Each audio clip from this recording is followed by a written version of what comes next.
hate this phrase, a second referendum, and I'll tell you why. We've had a referendum and we lost and you won. I accept that. But I think that what we're seeing is the public becoming more and more anxious, despite both the main parties, as you said earlier, heading in the direction of this has to happen. The public becoming more and more anxious as they realise that the deal that we may get is not going to match up to their expectations of what Brexit was going to be. So I see it as possibly a general election and or a fresh referendum. A fresh referendum? On the question, on the deal. A fresh referendum, yeah. Yeah, and not a question of campaigning for that. Look, I've made no bones about it, Nigel, since June the 24th to 2016. I think if you feel as I do, that this is a catastrophe for Britain, for your kids, for future generations, and what Britain is going to be as a country, I think you have to fight that, and I'm going to carry on fighting. Are you excited about the United States of Europe? I mean, they're going to have a European army by 2025. They're going to have foreign policy without veto by 2025. No. Juncker's also said I don't come at this. That no country would be exempted from Schengen or the euro.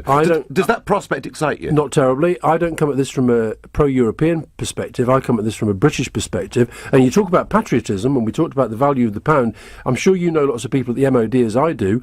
They are really, really struggling at the moment on defence procurement because they're having to cancel orders. We're flogging frigates to the South Americans. So our defences are being eroded, in my view, because of Brexit. If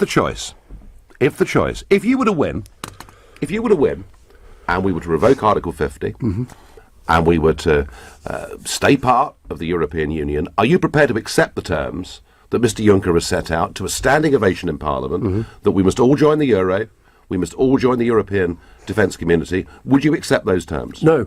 And well, you can't have it both ways. No, wait a minute.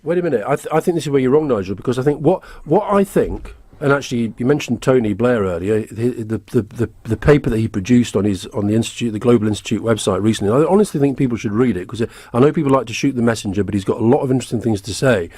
But I think my real worry about this is that Brexit, if it does happen, and I'm actually pessimistic on the opposite to you, I think it is going to happen, and I think it is going to be a disaster. But if it happens, the ideal outcome to me is that Brexit actually is used as leverage for real reform in Europe, and I think that actually the Europeans are keener on that than you give them credit for. You didn't frankly have the balls to put country before party.